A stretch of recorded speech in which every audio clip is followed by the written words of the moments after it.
Hello दोस्तों, welcome back to my YouTube channel. और आज हम बात करने जा रहे हैं इंटरनेट की दुनिया के उस हिस्से की जिसको सुनकर आपके रोंगटे खड़े हो जाएंगे। आप सोचने पर मजबूर हो जाएंगे कि इंटरनेट पर ये सब कुछ भी होता है। हम आज जो इंटरनेट यूज करते हैं वो केवल इंटरनेट का 10% हिस्सा ही है जो हम यूज करते हैं। इसको हम ऐसे समझते हैं कि इंटरनेट को 3 लेयर्स में बांटा जाता है। पहला आता है सरफेस वेब। जो इंटरनेट हम डेली यूज करते हैं उसको सरफेस वेब बोलते हैं, जैसे कि डेली की ब्राउजिंग करना, सोशल मीडिया पर वीडियोस देखना, फेसबुक चलाना, गेम खेलना, ऑनलाइन शॉपिंग करना, ये सब कुछ आता है सरफेस वेब के अंतर्गत। इसके बाद आता है डीप वेब। डीप वेब में हमारी बैंकिंग डिटेल्स, फाइनेंशियल डिटेल्स और भी काफी सारे प्राइवेट डेटा डीप वेब में ही रखे जाते हैं। डीप वेब को हम ऐसे भी समझ सकते हैं जैसे कि हम हमारी ईमेल आईडी को यूज करते हैं, नेटफ्लिक्स को यूज करते हैं, या कोई भी सब्सक्रिप्शन जिसमें हम अपने पासवर्ड लगाते हैं वो आता है डीप वेब में। देन इसके बाद आता है डार्क वेब, जो कि बेहद ही रहस्यमयी और खतरनाक माना जाता है।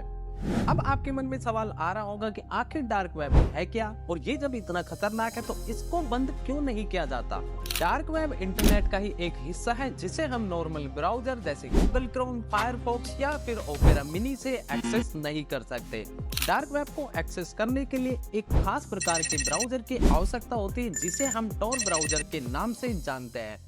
और एक खास बात ये भी है कि जो हमारी वेबसाइट्स होती है इनका एंड में डोमेन नेम .com, .in या .org से होता है, जबकि जो डार्क वेब की वेबसाइट्स होती है इनके डोमेन नेम का एंड .onion से होता है। अब आपके मन में ये सवाल आ रहा होगा कि .onion से ही क्यों, तो इसका पता आपको वीडियो में आगे लगेगा। अब बात करते हैं कि डार्क वेब की स्टार्टिंग कहाँ से होती है, तो इसके लिए थोड़ा सा फ्लैशबैक में चलते हैं। साल 2002 में यूएस की नेवल रिसर्च लेबोरेटरी को लगा कि उनके कम्युनिकेशन खुफिया तरीके से नहीं हो रहे हैं। फिर उन्होंने कुछ ऐसा सोचा कि जिससे उनके कम्युनिकेशन खुफिया तरीके से हो पाए। इसके बाद उन्होंने एक सॉफ्टवेयर को लॉन्च किया और जिसका नाम दिया गया द ओनियन राउटर। अब इसके पीछे का राज ये है कि इसका प्याज नाम यानी कि ओनियन नाम इसलिए दिया गया है। हम जब प्याज की लेयर्स को देखते हैं तो काफी सारी लेयर्स होती है और सभी लेयर्स कर्व्ड होती है, स्ट्रेट नहीं होती है। इसी तरह इस नेटवर्क में डेटा भी एक कनेक्शन से दूसरे कनेक्शन तक सीधा नहीं जाता है, बल्कि बहुत सारे कनेक्शन से रीराउट होकर जाता है, जिससे इनको ट्रेस कर पाना भी असंभव होता है। हालांकि शुरुआत में इस नेटवर्क को केवल मिलिट्री इंटेलिजेंस और बड़ी बड़ी पुलिस एजेंसी के यूज के लिए किया गया था, लेकिन यूएसए ने बाद में कुछ देशों जैसे साउथ कोरिया और चाइना जैसे देशों को देकर बड़ी गलती कर दी। इसके बाद उन देशों ने इस नेटवर्क को लीक किया और धीरे धीरे पब्लिक होना स्टार्ट हो गया, और आज रिजल्ट ये है कि डार्क वेब में अच्छे से ज्यादा बुरे काम होने लग गए। आपको मैं बता दूं कि 90% जो डार्क वेब का कंटेंट है वो इलीगल कंटेंट है, और डार्क वेब में आपको इस तरह की ऐसी वीडियोस भी मिल जाएगी जिससे कि आपकी रातों की नींद भी उड़ जाएगी। जिस तरह हम फ्लिपकार्ट, अमेज़न से ऑनलाइन शॉपिंग करते हैं, उसी तरह से क्रिमिनल, टेररिस्ट, एंटी नेशनलिस्ट और बाकी लोग डार्क वेब पर खुफिया ट्रांजैक्शन करते हैं। और एक बात और मैं आपको बता दूं कि डार्क वेब पर जो ट्रांजैक्शन होता है वो सिर्फ बिटकॉइंस में होता है, क्योंकि बिटकॉइन एक ऐसी करेंसी है जिसको ट्रेस कर पाना लगभग नामुमकिन होता है। अब मैं आपको बताने जा रहा हूँ कि डार्क वेब पर ऐसे घिनौने काम भी होते हैं जिसको सुनकर आपके रोंगटे खड़े हो जाएंगे। डार्क वेब में छोटे बच्चों के साथ गलत काम, एक्सटॉर्शन, मर्डर जैसे काम तो होते ही हैं। इसके अलावा डार्क फैंटेसीज पर भी डिस्कशन होता है।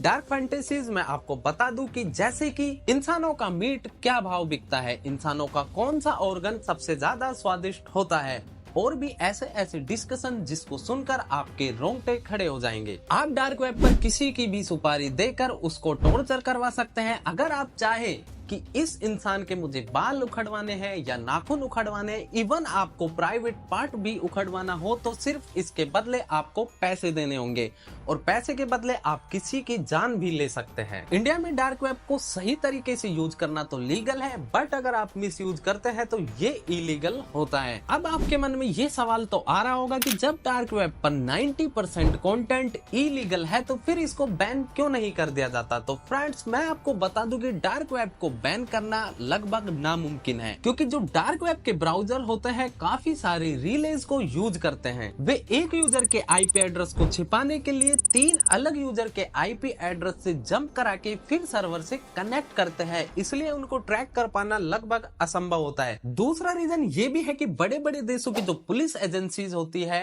वो भी डार्क वेब में काम करती है, क्योंकि ये पुलिस एजेंसीज डार्क वेब में टेररिस्ट, क्रिमिनल, ड्रग्स माफिया इनको पकड़ने में काफी हेल्प करती है। और काफी बार पुलिस डार्क वेब में खुद भी घुसती है ताकि क्रिमिनल्स को वो आसानी से पकड़ सके, इसलिए इसको बंद करना तो लगभग असंभव ही है। अब डार्क वेब में होने वाले कामों को सुनकर शायद आप में से किसी का मन करे कि वो डार्क वेब को यूज करे या डार्क वेब को एक्सेस करने की सोचे, बट अगर फिर भी किसी का मन करता है तो मैं आपसे कहूंगा कि ना करें, क्योंकि ये एक ऐसी दलदल है, अगर आप इसमें फंस गए इसके बाद आपका निकलना नामुमकिन हो जाएगा। पहली बात तो ये है कि डार्क वेब हम जैसे साधारण इंसानों के लिए बना ही नहीं है, बट अगर आप फिर भी यूज करते हैं और जाते हैं तो इसके लिए आपको टोर ब्राउजर डाउनलोड करना होगा, क्योंकि ये आपको एनोनिमस रखता है और आपकी सारी डिटेल्स को छिपा के रखता है। बट अगर आप फिर भी सोच रहे हैं कि आप अब सेफ है तो आप बिल्कुल ही गलत है। आप जैसे ही डार्क वेब में एंट्री करेंगे तो डार्क वेब में जो छिपे हुए हैकर्स हैं वो आपके कंप्यूटर का एक्सेस पूरा ले लेंगे, क्योंकि डार्क वेब में घूमने वाले हैकर्स नए जो डार्क वेब सर्फर्स होते हैं उनके सिक्योरिटी सिस्टम को तोड़कर अपने सिस्टम में घुस जाते हैं और इसके बाद आप कुछ भी नहीं कर पाएंगे। अगर वो अंदर भी नहीं घुस पाते हैं तो जब आप डार्क वेब को एक्सेस करते तो आपको पता ही नहीं लगेगा कि कौन सी वेबसाइट पर टैप करना है और कौन से लिंक पर टैप करना है। अगर आपने गलती से गलत लिंक पर टैप कर दिया तो हैकर्स के सामने आपकी सारी डिटेल्स, यहाँ तक कि प्राइवेट डिटेल्स भी एक्सपोज हो जाएगी। और आप अगर गलती से डार्क वेब की गलत वेबसाइट पर चल गए तो ऑटोमेटिक ही चीजें डाउनलोड होने लग जाएगी। बट ये चीजें होंगी क्या? सिर्फ और सिर्फ वायरस, और हैकर्स के सामने आपकी सारी डिटेल्स एक्सपोज हो जाएगी और आप चाहकर भी कुछ नहीं कर पाएंगे। सो पर्सनली मैं यही कहूंगा कि डार्क वेब और डार्क वेब के कंटेंट से दूर ही रहें, क्योंकि आप इस दलदल में एक बार फंस गए तो इससे बाहर निकल पाना मुश्किल ही नहीं बल्कि नामुमकिन होता है। अगर वीडियो पसंद आई तो वीडियो को लाइक करें और चैनल को सब्सक्राइब करें, क्योंकि मैं आपके लिए ऐसी ही और इन्फॉर्मेशन वाली वीडियोस लाता रहूंगा। तो आज के लिए इतना ही, मिलते हैं नेक्स्ट वीडियो में।